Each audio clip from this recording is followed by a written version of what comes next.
Sir? A concept you want to get clarified? Yeah. Sir, so all these commands are stored in user bin, sir. Yes. It should be in bin. Can you just go to the root folder, Aditya? Yeah. Can you do tree command here with yeah. So you see yeah, L1. Okay. You see the can you scroll up? Yeah, your bin is a symbolic link to what? User bin directory. Yes, sir. Okay.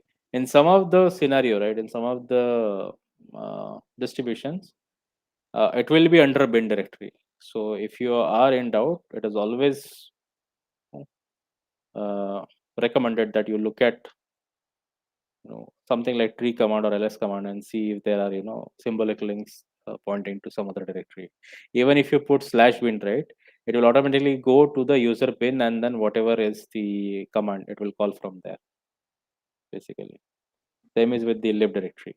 The benefit of this, right, doing this is that you are saving into a lot of user space.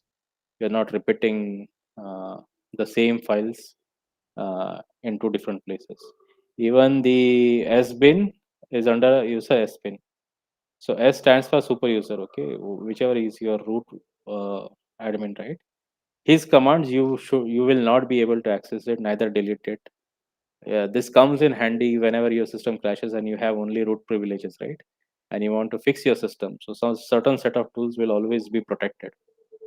So when you run in what you call fail-safe mode, these tools you should be able to use it without any issue. Okay. Yes, sir. Okay. So So this I'm running it on a Raspberry Pi, so it's a really it's supposed to it's really small actually. It's not supposed yes. to. So It's meant for little children who are doing their projects and all, but I'm just pushing the limits of it just to see. So terminal I'm mainly running on this, but my OS is different. So I didn't go for the virtual machine route. I just did no, this. virtual machine is too heavy for it. Okay. Yeah. It's basically Even if running. you use hypervisor, right? Yeah. Raspberry Pi has such a small set of resources. It is not advisable. So a bare No. bone Linux is always useful.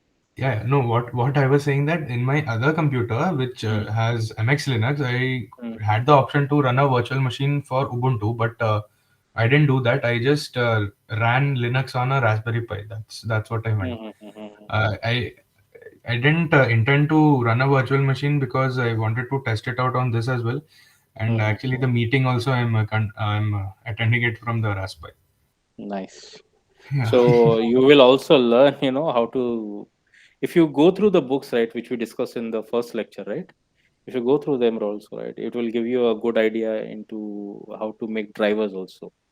So say you attach. I mean, this is pretty advanced stuff. If you know C, right? If you're comfortable with C, I think there is a very good book. Let me just look for it. I think I saved the name. For Linux drivers, do you guys know of any book which you can use to learn? Say, if you want to make your own drivers for your own devices which you plug in, right? How will you go by that? Because I think at the base of the Unix development, it's very interesting fact. I don't know how many of you know. Uh, it is uh, it is for the development of the Unix. The C language was came to existence. So the Yes. developer of Unix actually first came up with C language. They had B language before that, which later they developed C language Yes, sir. uh, just to get this OS This the fact way is they wanted. mentioned in the C programming language book. Yeah. So And there's a Linux device drivers from O'Reilly Publications. Corbett and Jonathan are the authors. yeah. That's a really good book. Okay, if you want to get started, right? Something Yes. just to if you want to tinker with a lot of different things, right? You can get started with that book. That is very good book to start with. So you need not do really complex or difficult stuff. You can start with simple things. So basically, in this course, you should tinker a lot with your Linux OS to understand, how it works, what all you can do.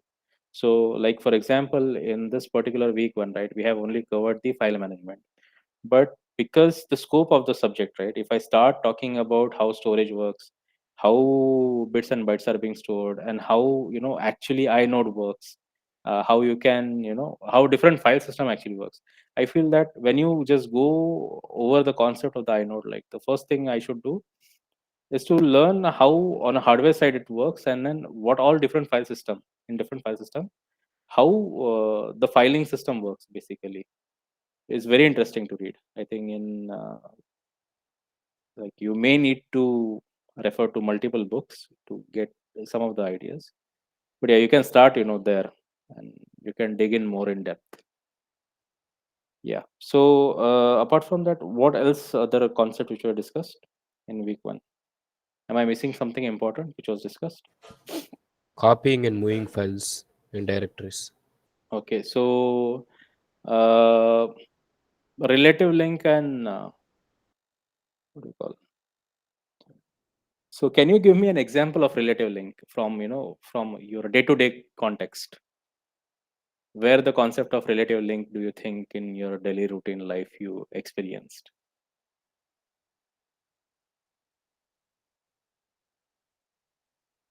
Nothing. Say, see, right now I'm in Chennai. I stay maybe in Velachery, and I want to know how to go to the central bus stand here. Okay. So if somebody asks me how to go, I will tell him relative to where I stand right now. I will not tell him exactly the general address which usually people will follow, right? Maybe that general address you can put it into Google Maps, and that way they can they will be able to find the navigation. But even in navigation, if you want to know how to reach there, it will always point to your relative location, right? Yes, sir. So your relative path and absolute path is something like that. So whenever you make soft links, right, uh, you have to make sure that mm, you're using the appropriate. Uh, it is always advisable to use the absolute path instead of relative path. Uh, Another quick question, like this is a take-home quiz for you, maybe. Uh, in bin directory, right? I had shown you, right?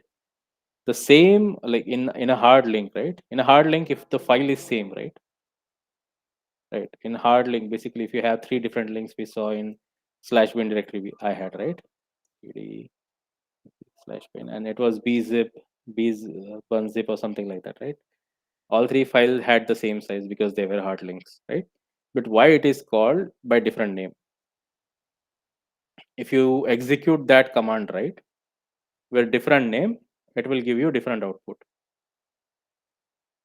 So try to find out why, how does that work? Like you have a hard link, the content is same, but when you ask for, when you name the command by some different name, it behaves differently. What do you think? Like, general idea. Can you tell me what must be happening in the backend? The path may be different.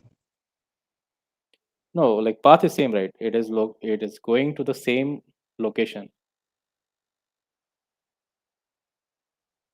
It is going to the same location, calling the same program, but different. The way you call that command, it will give you different output.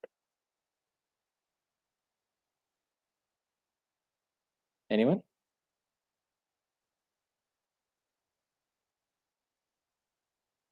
So maybe you can look into it, but a rough idea I will give you, right? So say you wrote a program. Okay, it's a very long program, and it does a lot of different things.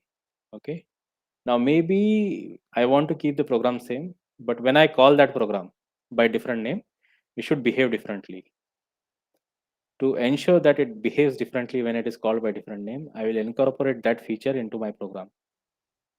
So whenever my program runs, I will look at it, how it is being called, and only then a part of the code will be, will get executed, not whole code. Maybe whole code is your 1,000 line. I don't need 1,000 line to be executed every time. Maybe only those 50 lines are important for that particular code, for but that particular function to be ran from the code. So, which is one of the reason why you'll see that you have program files, different applications, the same, it will point to the same hard link, but it will behave differently the way you are calling it. Okay, because this is something also you can incorporate if you go along and build something for yourself. Maybe eventually you will encounter a case where you want different functionalities to be done by the same program without executing all of it, because you want to conserve memory or processes or something of that sort. Sir, is this similar to the function overloading that we learned in C? It could be. It's a good question that you should bring it to the programming in C. Are you guys taking C programming this uh, week? I I mean this had term. taken it last semester, so Yes, so most of us had it in the previous sem. last term, yes. Okay. Just put it in the discourse. Okay. It's a good question. I want a long discussion on such questions to happen, and it's very good discussion if you guys start talking among each other, and then we can also pitch in and bring in more information to it, right? So, are you guys started using discourse or not yet? Yes, sir, we are Yes, sir. using it, but the strength is very less. Even though there are 700 people in ES, Mm, Discourse has much lesser numbers. So most of them aren't on the platform yet. okay. Yeah. The 700 people are there, and mostly the class size is also smaller compared to DS course. I think around 200 people are enrolled into this course this term. So I hope that you guys teach me a lot of new things also. I'll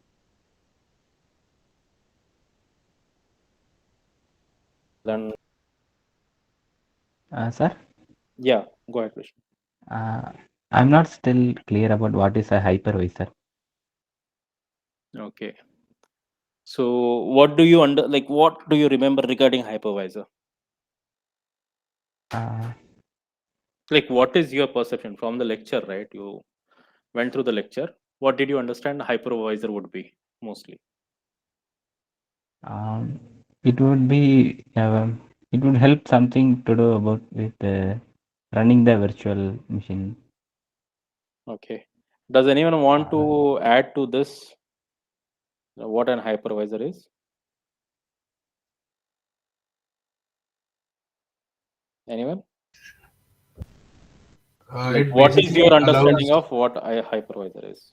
the system to share resources for the main OS as well as the VM. So hypervisor is like a main OS and onto which all the other OS resides.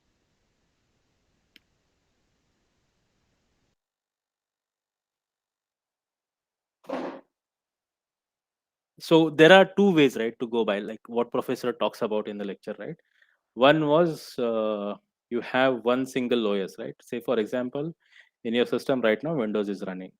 Now you want to have a virtual machine. On the top of that, what you will do inside, you will go and using VirtualBox or some other software, you will install, maybe uh, Ubuntu onto it. Okay. Now what is happening is that in the background you have Windows which is running, right?